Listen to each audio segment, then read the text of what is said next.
target ng isang proyekto na makapaghatid ng kuryente gamit ang tinatawag na renewable energy sa ilang bahagi ng Pilipinas. Lalo na yung mga liblib na lugar na wala pa hong kuryente. Pumirma sa kontrata para dyan ang kumpanyang FLG Management and Development Corporation, ang tinatawag na holding company ng pamilya ng aming chairman at chief executive officer, yang si Atty. Felipe Gozon. At ang kumpanyang Freyfield Corporation, isa sa pinakamalaking kumpanya ng construction dito sa Pilipinas. Tinawag na Henry Capital Incorporated ang ikangay joint venture project ng dalawang kumpanya.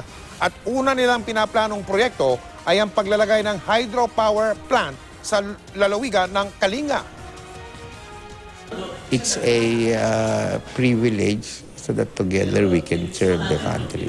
Ang priority namin, places where there is no electricity.